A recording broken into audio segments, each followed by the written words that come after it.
Welcome along. We're back. It's season 2 of the Irish F1 show. We are back, baby, and it's great to be back as well. The F1 might not have been, I suppose, overwhelming at the weekend, but the chats are always enjoyable. And we pulled the rabbit out of the hat once more. How are you getting on? Well, lads, how are you? All good? I'm not too bad. And the biggest Lewis Hamilton fan of all time. How are you getting on? Hi boys, what story? Good to be Oh, back. sorry, no, it's Richie Carney. Sorry. Well, what's the story, man? All good, good. Kev. Yeah, ready for another season. 23 races. Well, one down, 22 to go. Richie and Barry, I don't know. It seemed like a shortish enough kind of winter, to be honest. It's come around quite quickly, hasn't it? Yeah, it's come around all right. I'm not quite sure, Barry. Was it something like 30 days F1 drivers got off over the winter? Yeah.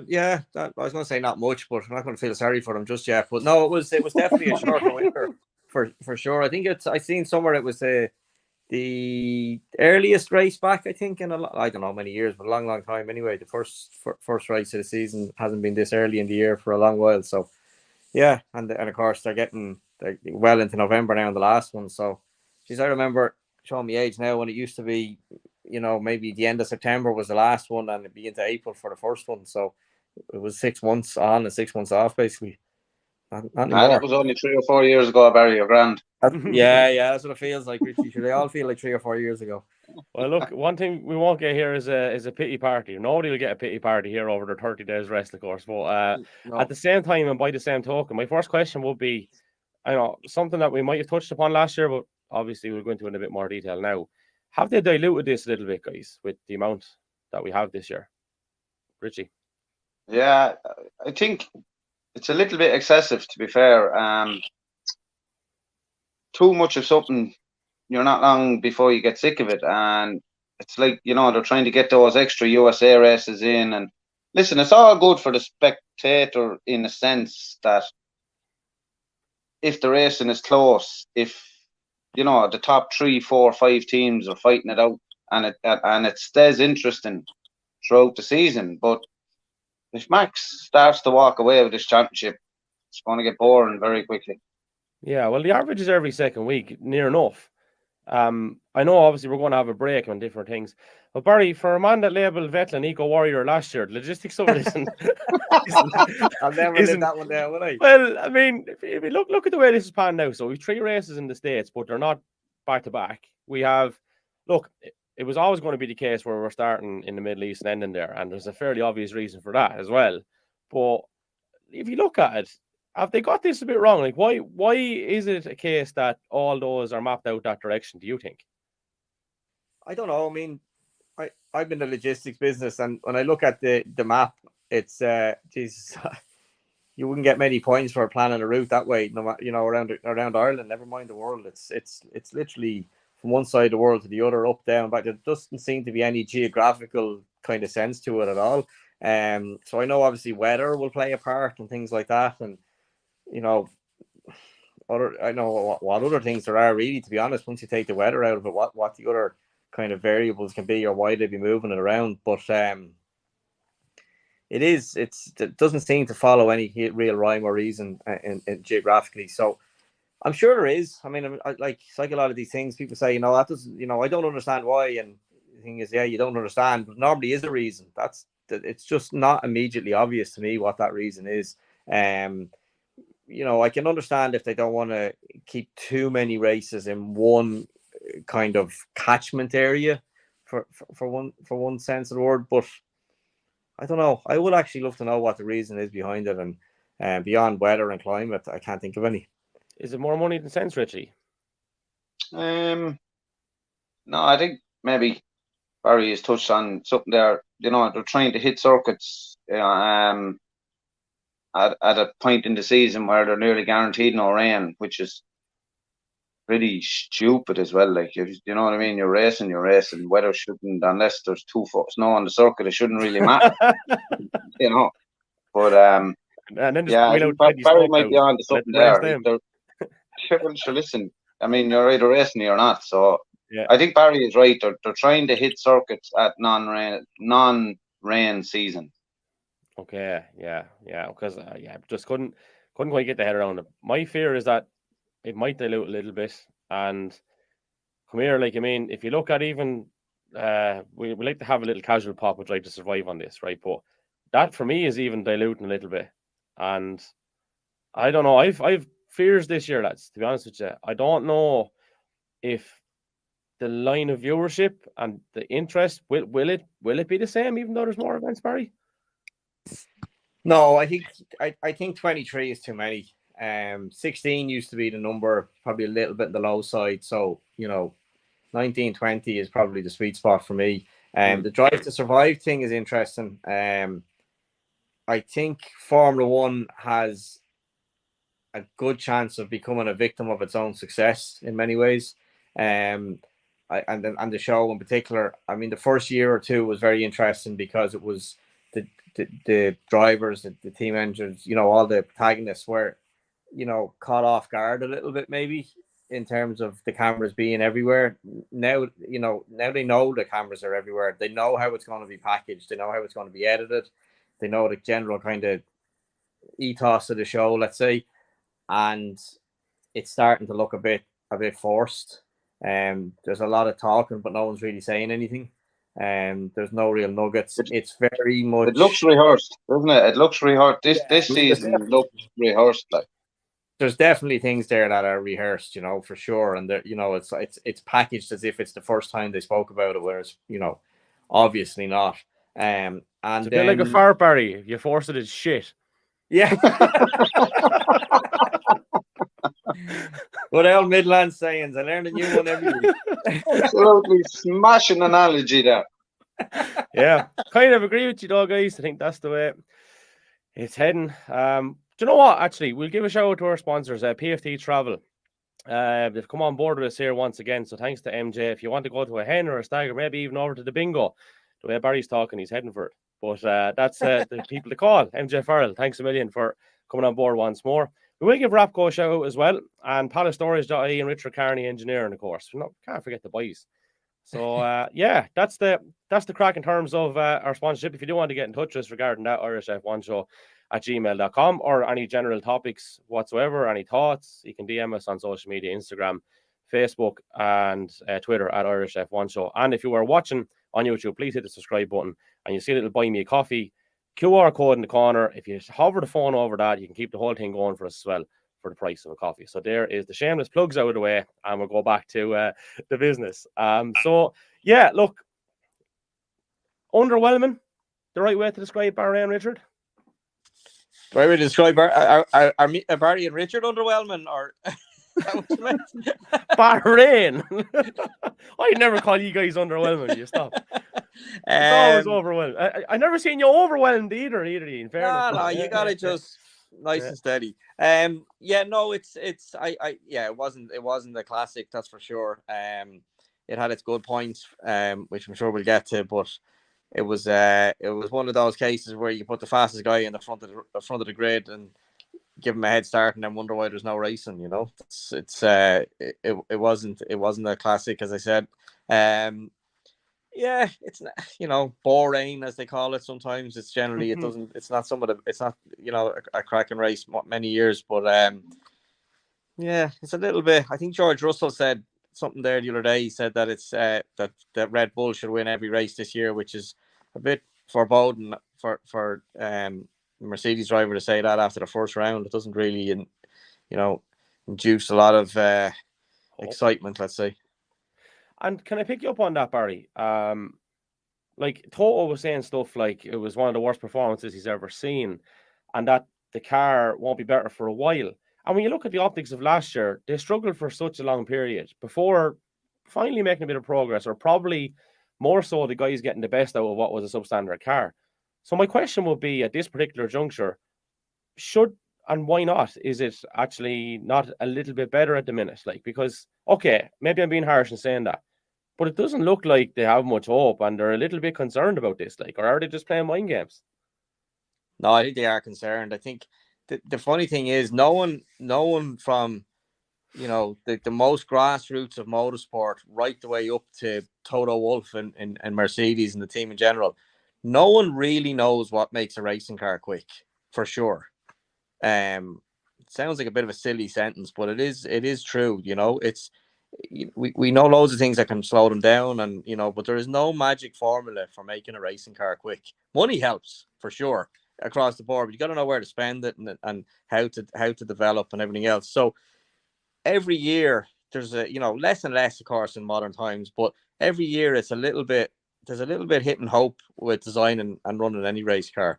And I think at some point they have to put the pen down and start producing parts. And that was probably months ago. That was probably well before 2022 was even over when they started making the 2023 car. As we said, with the short winters, that only compresses it even further. But very quick whether you have a good car or a bad car. And I think Mercedes realize now, good and early, that they have not necessarily a bad car, but they certainly don't have a good one.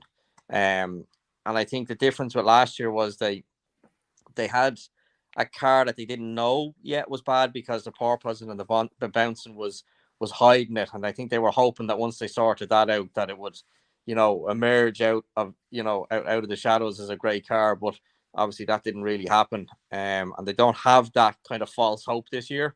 And they just know that at the end of the day, they're not going to pull a second on Red Bull in the developmental race during the year. So I think they are genuine. I think and that's why Toto was saying it was the worst race ever, not for the race in itself, but what it showed and what it represented going forward. It was, I think, it's dark days in Mercedes from that point of view.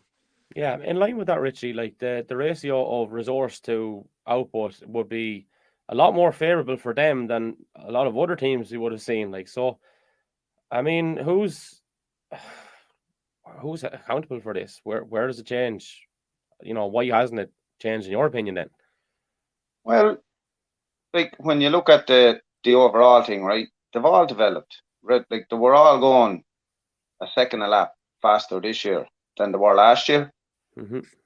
But the one thing that hasn't changed is Red Bull are still going that bit quicker than the other teams. So Mercedes found themselves 0.6 off Red Bull this time last year. They're going a second a lap faster, but they're still 0.6 off Red Bull. And same for Ferrari. I think Mercedes thought all they had to do was take the porpoising or the bouncing or whatever you like to call it out of the car, and it was going to transform. And to be fair to them, they've taken the porpoising out of the car, but obviously that just wasn't enough. Red Bull have just made strides. They're just strides ahead.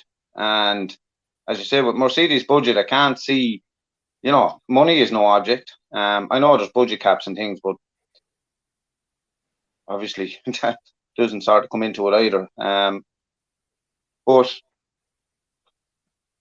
I don't know, I suppose Adrian Newey trumps again. I mean, obviously whoever's looking after the aero side or the technical side of the Mercedes and Ferrari, they're just not in the same field or league as Adrian Newey. Yeah, but still, by the same token, and Barry, jump in on this if you want as well, right?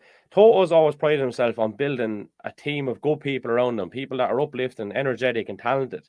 So they have the people there to produce it. So it's just one big question mark, isn't it? At the end of the day, how is it not? It's not even the second best on the grid at the minute. You know what I mean? Like, it's not that Red Bull are light years ahead, and they're not even second best. But I don't think they should. Don't forget there was a clearing of the decks, that they've wiped the slate clean in terms of the regulations at the start of 2022, and yeah, I get that. That if the regulations were as they were, and this happened 2 or 3 years ago when Mercedes were at their height, then you would wonder how they could go so far backwards. But it's just simply that Red Bull have done a better job.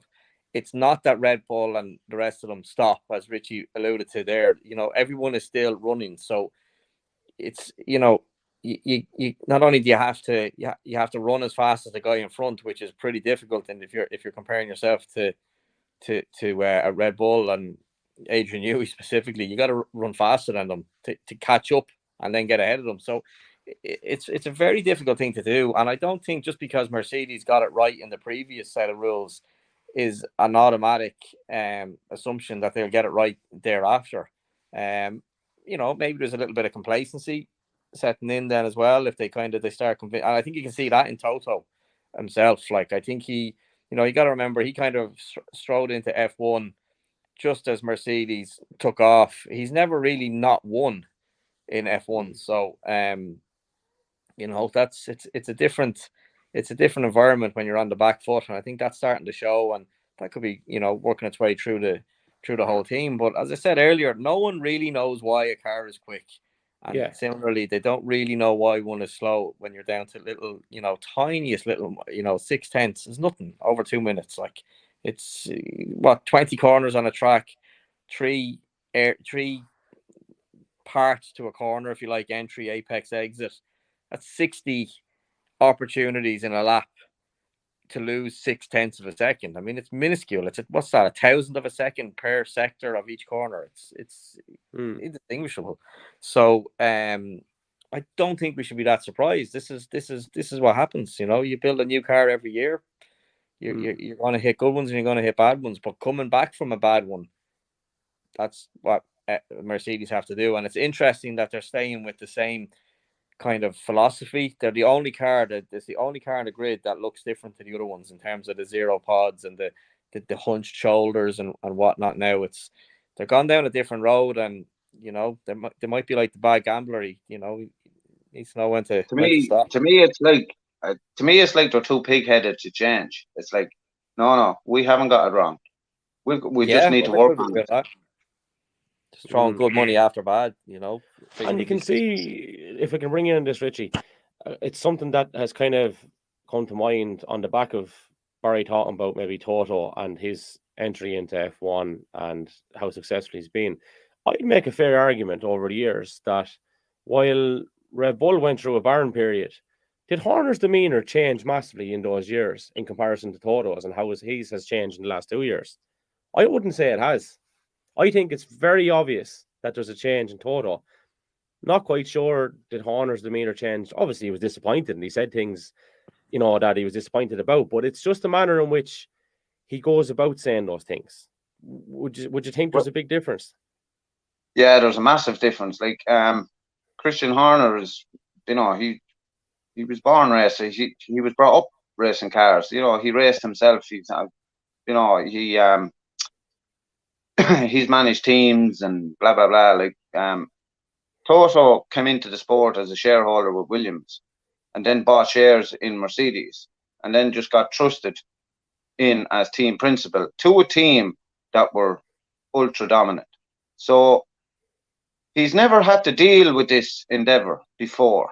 And yes, you can see the cracks in him are shown. You can see he's not used to losing, because he hasn't lost up to the last 2 seasons, really, or 3 seasons maybe.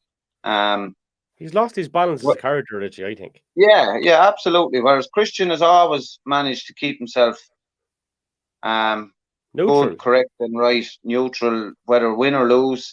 You can tell, in my view anyway, Christian is 10 times the team principal Toto is. Well, I think like what you said there about Christian is true. He's a racer. He came up, for those who don't aware, like Christian Horner raced himself to what we would now call F2 level, which was F3000 in the day. He actually set himself up his own team to run his own car and a customer car, because it was the most efficient way of doing it as such, rather than just buy a drive in a team. He set a team up around him.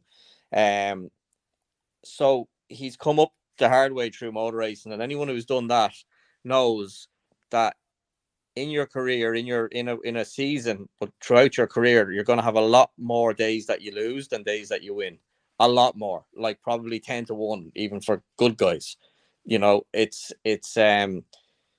part of racing. The highs are very high, but mostly because the lows are so low and there's so much of them. And exactly as Richie said, Toto has come from a business background where he's invariably won, which is obvious by the fact that he was able to buy into F1 as a shareholder in Williams, and then, own a stake in Mercedes F1. So he hasn't that kind of experience of there's going to be shit days, there's going to be lots of them. and it's starting to show. I think it really is starting to show, and that's, you know, I know that Mercedes say we don't have a blame culture, and we don't like it's the easiest thing in the world to be a good winner when you have the fastest car. You know, the real test is when you don't, and When he's the getting bad days tested at the come. moment. Yeah, Yeah, he's getting and tested at the moment. yeah, it quite possibly could be seeping through as well. Like, I mean, if that's top Yeah, dog and that's what he's saying publicly, and you can tell he's becoming irate. He's bitter at times as well. Still bitter over 2 years ago at times. You'd still see it and hear it in quotes. And I feel often, you know, you are proud of your environment. So maybe that's the case. So talk about a team that's really got it right, Aston Martin. And they what? we are looking at a year where Mr. Alonso could win a race. And you spoke about it last year, Barry, and you spoke about it, Richie. I asked you two boys if Alonso was in a good car, would he still be winning races? And he said, yes, absolutely. So fastest through FP2, fastest through FP3, and he finishes third. And this is a team that were in dire straits last year, absolute dire straits, and they were terrible, really. But they knew they were terrible. So obviously with that came, okay, right, we need to just not up sticks and move, but we'll already just think ahead into next year and we'll try to get it right. They look good, lads. In fairness, don't they? Yeah, they're not bad. They're not bad in fairness. And to be fair to Lawrence Stroll and Aston Martin, they put massive money into their development over the winter. They're building a state-of-the-art facility in the UK. And just to go back to the Toto thing, and let's just compare Toto Wolff to Lawrence Stroll, right? Lawrence Stroll knows fuck all about car racing. So he's willing to put the right people in place. And like he's taken what the team principal is an ex Mercedes man. And one or two other top guys he's gotten in, he's taken from hedge hunted from the top teams. And as we all know by looking at Drive to Survive, Lawrence Stroll is not one to be messed with, I don't think. But like he's driven that team in the right direction. Like he's not involved on the pit wall. He's not like he sits in the background, keeps his mouth shut, and lets the guys that know what they're doing run the job. And I think Aston Martin won't be too far off come the end of the season. Barry?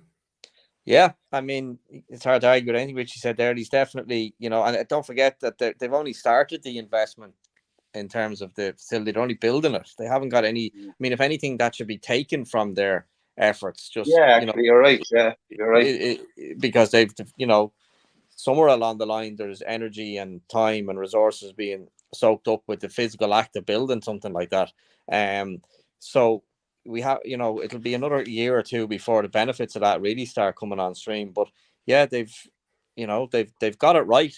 As I said earlier, that they got it right because they know exactly where they went wrong and they know exactly what they've done, or is there an element of a bit of luck? I think there's always an element of luck for sure. It, you know, there is the harder I work, the luckier I get sort of thing to go along with it. But you know, there is, you know, sometimes things just gel the right way for whatever reason. So a bit of luck involved, a bit of good planning, the right people. They've the right man for the job, I think, in Fernando in the car.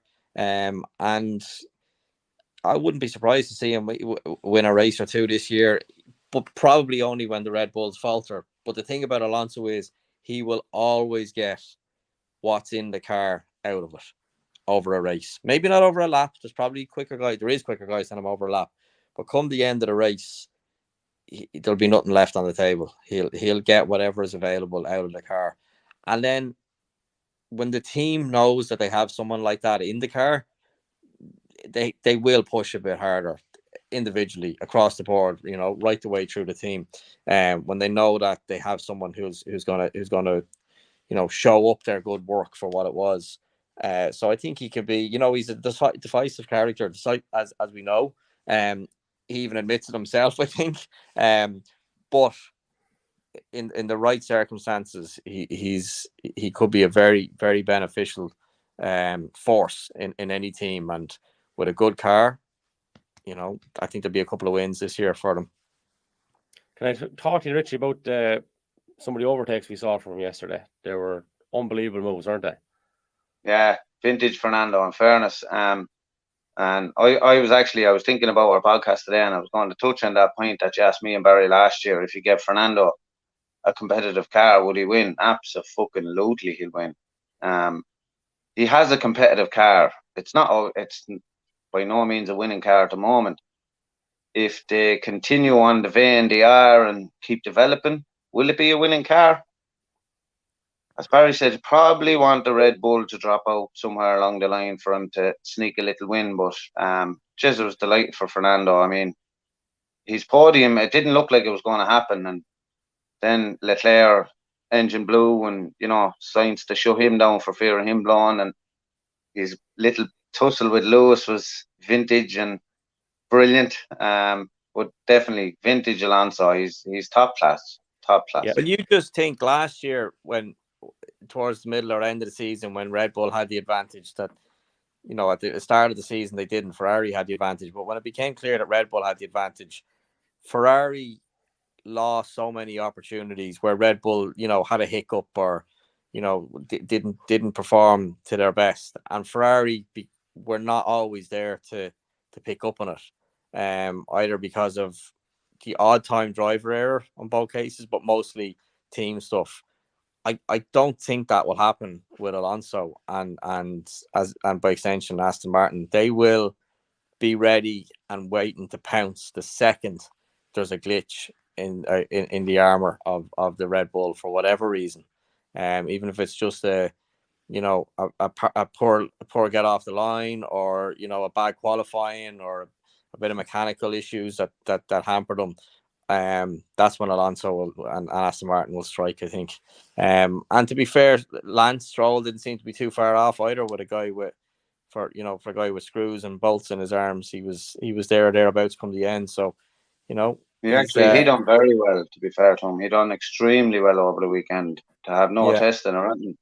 Yeah, he came sixth, and look, we've often given him a hard time on the show here. And Richie, in fairness, you did defend him I think it could have been the very first episode last year. Actually, you said Lance Stroll is actually a decent enough driver. Now at times we felt that obviously there was probably better out there, and he's guaranteed a seat, and we were having a pop at that or whatever. And look, that's just the way it's going to be. That's part of the process. But he still has to do a decent job in the car, no matter how good or bad it is, whatever. And he came in sixth, sandwiched in between the Mercedes, who have two of the best drivers out there. I mean, you're talking about race winners there, like at the end of the day, that you sandwich in between. So, like, to pick you up on Ferrari then, are we seeing glimpses of progress, or was it just a case of horror with Leclerc not finishing the race? It was just one of those things, just mechanical, something. So nothing to really worry about. Different kind of. I don't know. Yeah. I don't know. I mean, like the engine just died. That could be literally a 50-cent O-ring or something. Just like it could be anything. It could be a clip. It could be a wire. It could, I wouldn't read too much into it. It's unfortunate, when the points are lost one way or the other. But it'll be too early to say it's anything to base the season's forethoughts on. It's one of them things. No, the one thing I would say about Ferrari is it's a complete opposite to this time last year, where Ferrari, Barry touched on it earlier, Ferrari were dominant and Red Bull were suffering with the engine failures and cars breaking down and things. And you'd only be hopeful that Ferrari can pick it up. Now, they didn't have the pace this weekend. They weren't on Red Bull's level. But it'd be interesting to see now with the new team principal, Fred Vasseur, and Leclerc is definitely, quickest driver on the team. I'd be very interested and hopeful that Ferrari can take it to another little level and maybe put it up to Red Bull. What's your thoughts, Paz? Yeah, I mean, I think Vasseur, another to go back to it, he's much like Horner, he's come up the hard way through racing. He set up and ran. ART is not the name of the series, the F2 team. ART, very successful junior Formula team that he brought up through the ranks himself. A real racer, knows the sport inside out, back to front. Very strong relationship with Leclerc from those junior series. ART, so I think I'd be hopeful that he'll see it for what it is. Bernardo was an engineer, it's a designer. He just seemed to, a lot of time from him. I thought he was actually very good, and I was sad to hear that he got fired or resigned or whatever it was. But I think in retrospect, I think he just kind of was, a little bit head in the sand, thinking it would all be okay. Obviously it wasn't. So yeah, it'd be interesting to see if Vassir's attitude to it it's more, will Ferrari let it happen? I was just that was just I That was can be the just problem. going to say it to you, Barry. Right, like we know Fred Vasseur and we know his background and we know as a team principal, he's next to none, and it's a long, long time since Ferrari has had someone like him at the fault. Will he do what Ferrari tells him, or will he lead on his own back?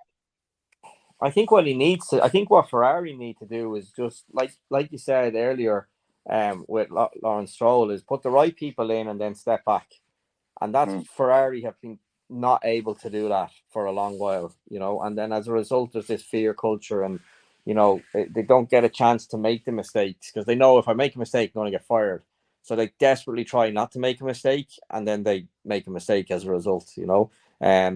Analysis paralysis is the old saying. They're afraid to do anything, and that even the wrong decision will be better than no decision sometimes. And I think hopefully Vasseur will ride that out. And if he gets to a certain point, I mean, you only have to go back to the Schumacher times when you had Schumacher, you had Ross Brawn, Jean Todt, Rory Byrne. There was a core group of 4 or 5 of them there that I just called out, that they ran Ferrari and they knew that they all had each other's back, and the board could say what they want. It didn't matter. They just changed the locks on them effectively and locked them out of their own factory. And look at the results that came. The results came because yes, Schumacher can drive a car, and yes, Ross Brawn can, lead a team and technically and all the rest of it. But really, the results came because it was a core group that locked away the politicians and the businessmen and just said, give us the money and let us go racing, and we'll look after the rest. If Ferrari 100%. can get back to that sort of position, they've got a hope. And I think Vasseur has the chance of doing it if he can get a bit of a core group around him. He's got Leclerc already. And backroom staff I wouldn't be so sure of, but that's what they need. And it is realistically the best chance of anyone consistently putting it up to Red Bull is Ferrari, with Aston Martin on the fringe. The microphone dropped out there, Baz. I don't know what happened. Can you hear me? There we go. Yep. Yep. Sorry. Back again. But yeah, look, interesting points indeed, gents. Again, in stark contrast, McLaren, fairly grim, Richard. Yeah. I do and I don't know where they've gone wrong. I think we should say first, before we get going on this, Zach has accepted that and he seems fairly comfortable and seems like he knew from a long way off that this was probably going to be the case, but he is fairly confident that something as decent is coming. Do you buy that, like, in line with what I just asked you? You can answer it all together. I don't know if I buy it or not, to be honest. I honestly fear for McLaren. I do. I think they're a team on a serious decline. I think the well is seriously drying up. Zach seems to think more of his IndyCar than he does his F1 car. I seriously fear for McLaren at the moment. I think they're in savage financial difficulties, and I can't see it getting a whole lot better for him this season. Okay, Barry? Yeah, I think Richie's right. I think, this thing of, it'll get better. I just don't buy it, no matter who says it. Because if you just think of it logically, you can go, it'll get better. Well, if you know it's going to get better, just do that now.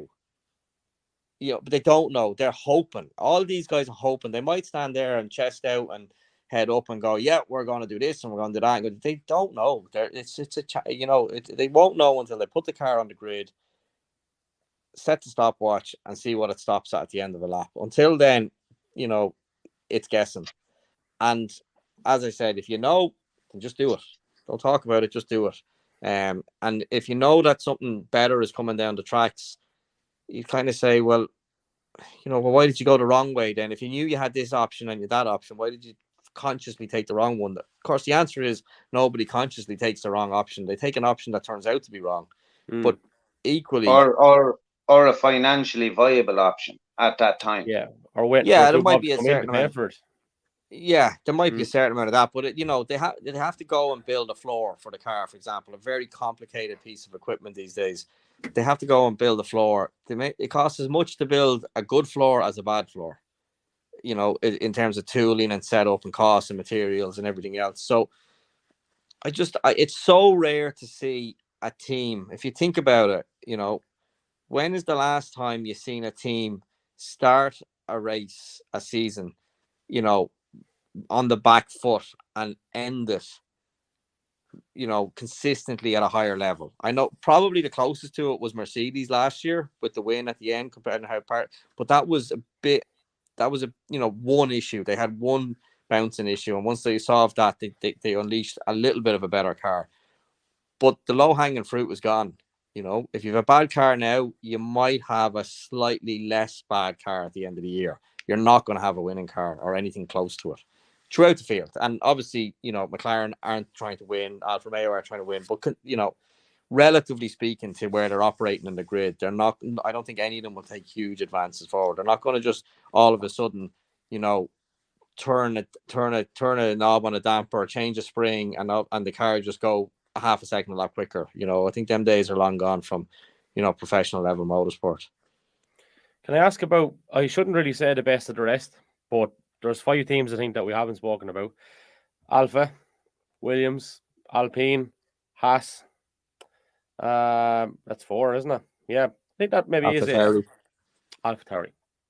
Yeah. So, if you're looking at the indications, we never actually give the results. But I'm sure everyone knows by now. Anyway, Verstappen obviously won. He had 11 seconds from Checo, Alonso 3rd, Sainz 4th, Hamilton 5th, Stroll 6th, Russell 7th, Bottas 8th, Gasly 9, Albon 10. And fairness to Joe, he put in a 133.996, didn't he? So yeah, okay, right. What's the best of the rest then, to try and shorten the segment somewhat? It's probably hard to buy into just one race, but out of the other teams that we haven't talked about yet, is there anyone there you can see making a push either on an individual basis or on a team basis? Alexander Albon impressed me a lot in Williams in qualifying. And Logan Sargent was 12th, wasn't he? So 10 and 12 for Williams, as opposed to, well, quite often was 18, 19 and 20 for, wasn't it? So they seem to have made a decent jump, but obviously Hulkenberg in the Haas went really well. But best of the rest, Barry will have his opinion on this. I just think it's way too early to tell. We're all pretty bang fucking average, really, aren't they? Well, the thing about it is what we used to say the best of the rest was whoever finished 7th, because you had Red Bull, Mercedes, and Ferrari locking out the top 3. So it's best of the rest now whoever finishes 9th. Are we saying that Aston Martin? I think we're still putting Mercedes in there, aren't we? And we're now maybe rebrand. We're discussing a rebrand. Well, this is Aston Martin are there now, but of course, one swallow doesn't make a summer. But it looks like the car is good. So all of a sudden you're looking for the kind of 9th, 10th down sort of position, and 9th back, Barry, 9th back. 9th back. Well, it is. I'd say probably Alpine. They had a bit of a shit show with Ocon. Gasly did a bit better, so I think on a typical day, I think it'll probably be Alpine. But I think Williams is definitely taking a march for sure. The car, it looks a little bit easier to drive than previous. It mightn't have the downforce as it had before, or the top cars have, but definitely looks a little bit more user friendly from what I've seen. So yeah, it could be competitive enough in that kind of bracket. But yeah, I think might be a bit track dependent. It does seem to be very much a field of two halves, you know, in terms of you've got the top 4 now, if you like, and then the next 6, it could be different every weekend, with maybe Alpine just holding that middle spot.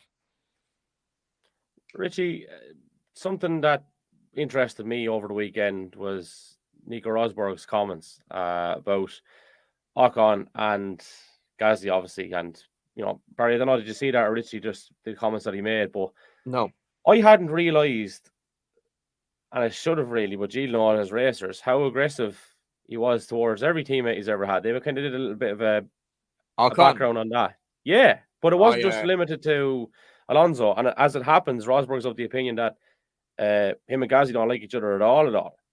No, and I think that's well documented coming up through the years, both range from karting onwards. They really didn't like each other. Yeah.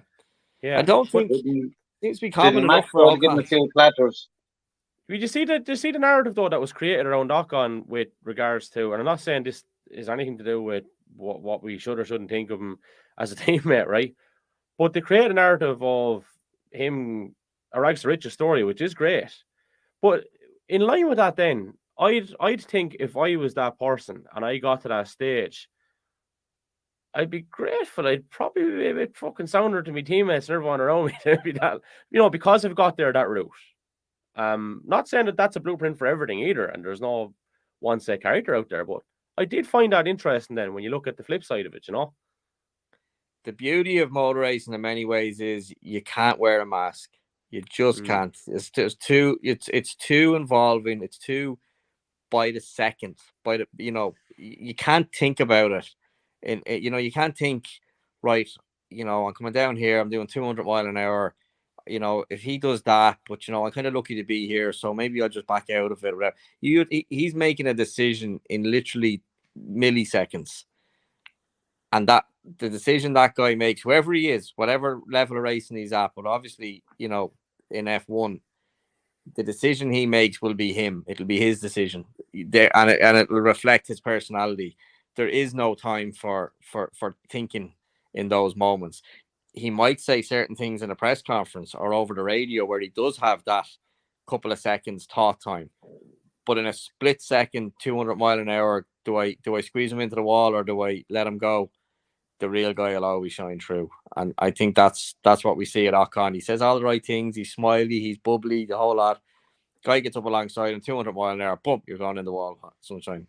And he might immediately afterwards go, shit, probably shouldn't have done that. But, you know, it's him. You can't, you know, you're not going to be able to filter that out as a driver ever. So I think Barry and Richie, to pick you up on it actually, just as a general point, I do believe, and I'm up the correction on this, that we'll see a lot more of Nico Rosberg with Sky this year. I think that was written down somewhere, and I'm all for that, to be honest. I actually love Nico Rosberg. Yeah, he's good.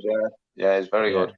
I think it's interesting though, because I don't know if he's gone to Turkey or somewhere, but there's a few jabs. There's a few Mike Tyson's gone in there somewhere, because he's very, very shiny looking, I have to say. And it's mad. Someone's so raw and honest and brutal. And then, you know what I mean? The face is hardly moving anymore. I think it's gas. I hope he's not listening to the fucking show soon. But, you know, it's just one of those things where if you heard him and never saw him, you'd be thinking, fuck, Jesus, no, that doesn't seem like the same guy, like, you know, that sort of way. But, yeah, I think he's a great addition. And they have shaken it up a good bit, haven't they, in fairness, Guy?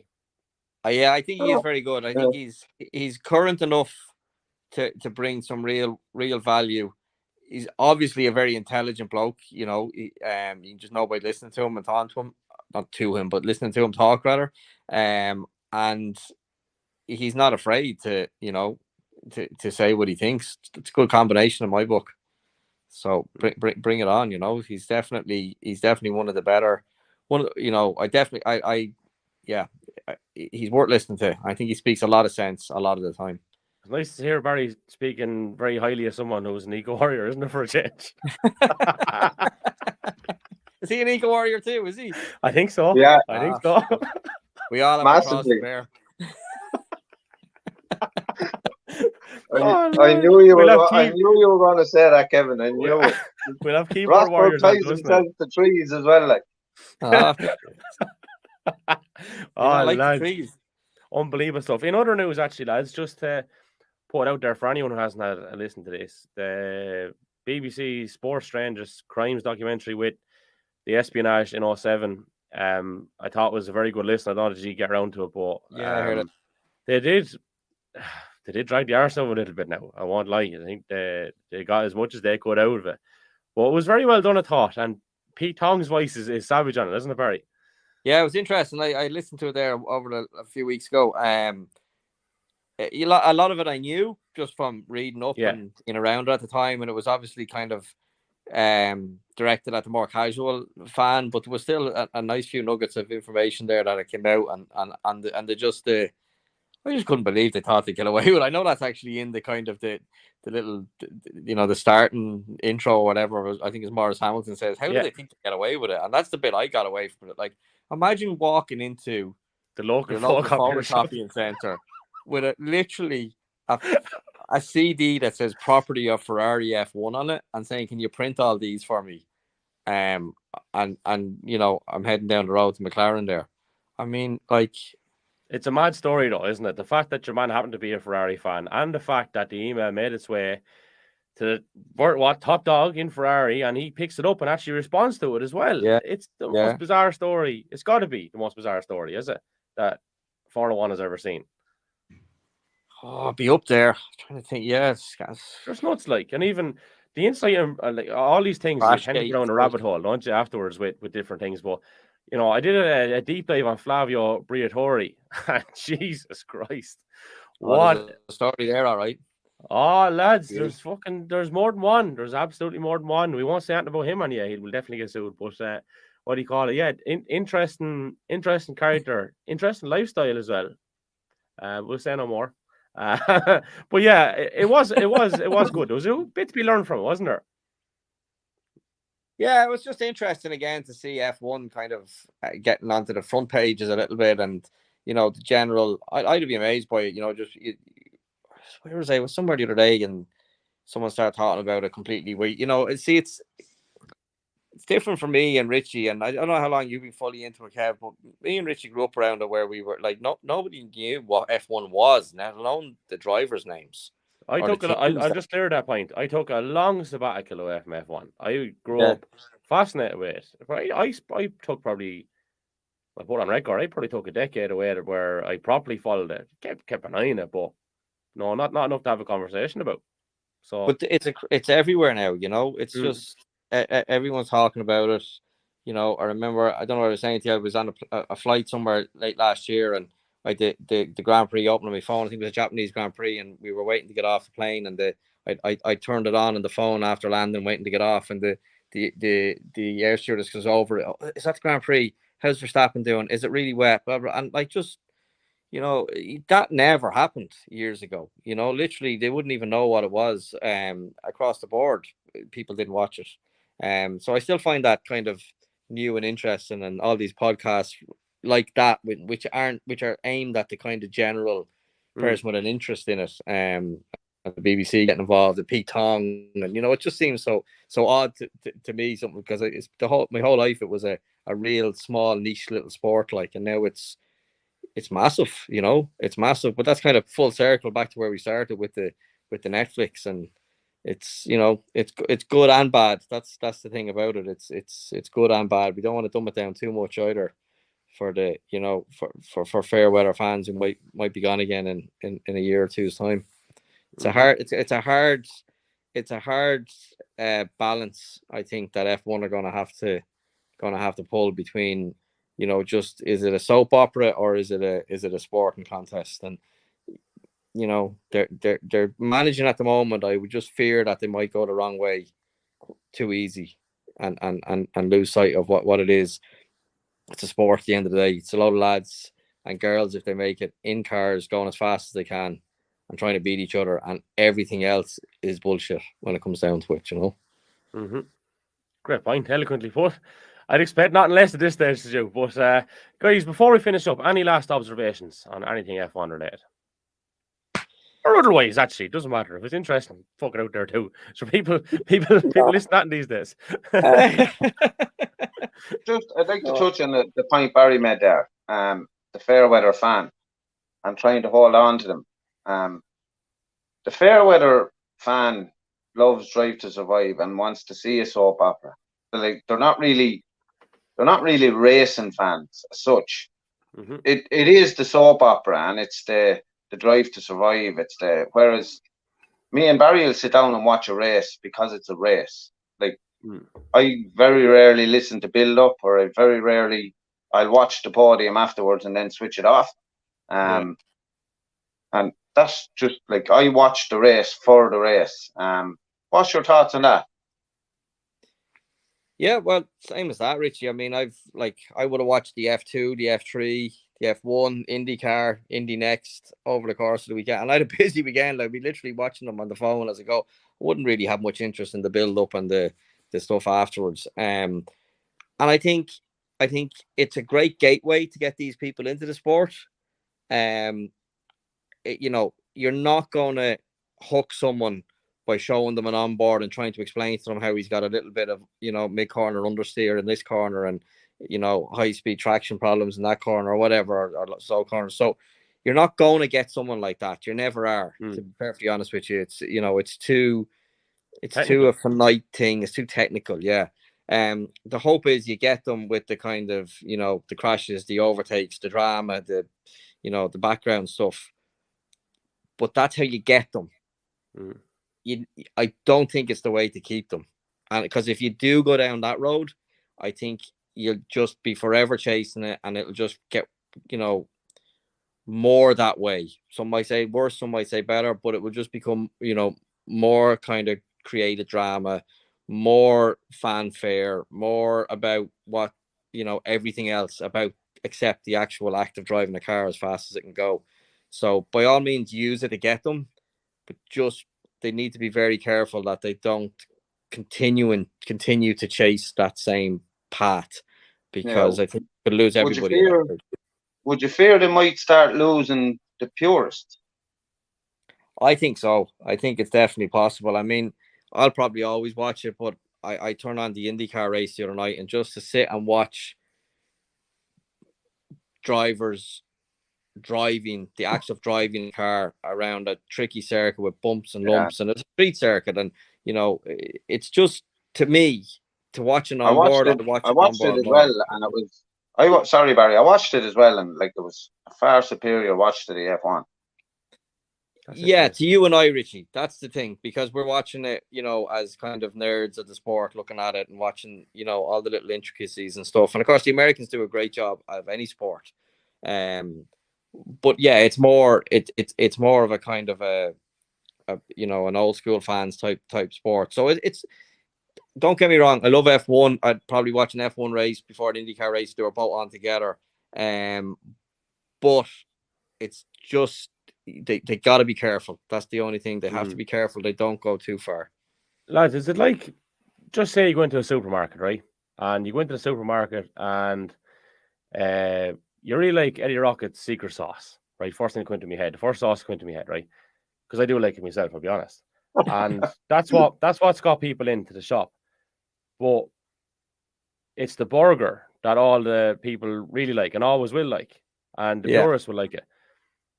But it might get to a stage where you don't want to put the secret sauce on the burger anymore. You might want to put it on a chicken wrap. So we'll say the burger is F1 and darts is the chicken wrap. So they'll move, but you might actually hold on to someone who will stay eating the burger. So that's probably the holy all of it, I would say. And I think they're not going to, you'll keep a lion's share of all the people that they've got in. And there's a lot more people now having a burger than what there was. And that'll keep the sport live. And over this period, it's generated enough revenue, I would say, to keep things going for quite a long time as well. That's me not being a racing fan. That's me trying to think about it from a business kind of point of view, I'd say. No, it's true. Look at the overall picture, It's true. That's fucking you thinking about going food shopping tomorrow evening.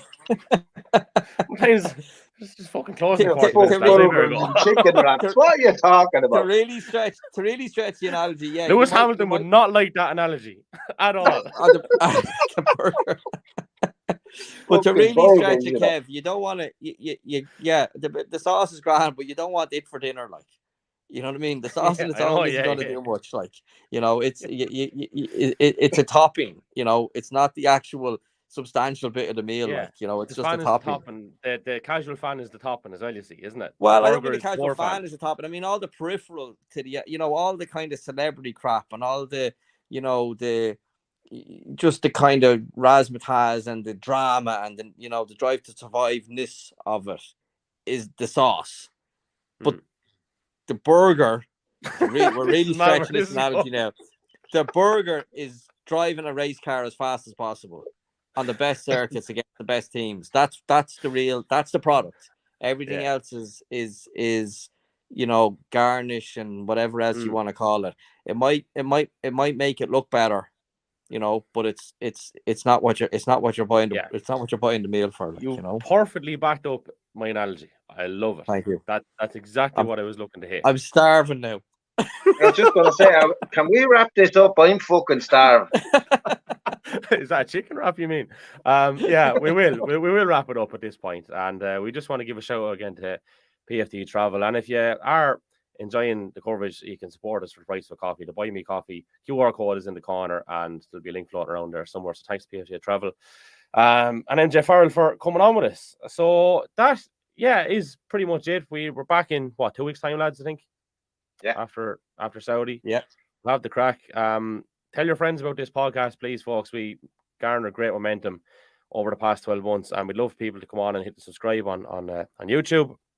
Follow us on Facebook, Instagram, on Twitter, and also follow us on Apple and Spotify, and hit those 5 stars if you have a second as well. We really, really appreciate that. At the end of the day, you're the ones that have made it grow. And we also have some big news that we'll be sharing with you this week as well. We have a very, very special guest lined up, and another one lined up for about a month's time as well. So as well as those 23 or 4 reviews that we're going to have, we are bringing something different to the party this year too. We have some very, very big names, and we're very, very excited to share that with you, but we just can't do it at the moment. So stay tuned for more. Richie, Barry, in the meantime, thank you very much for your time. Great to be back in the heat of it, lads, and we'll chat to you again shortly. All right, thank you.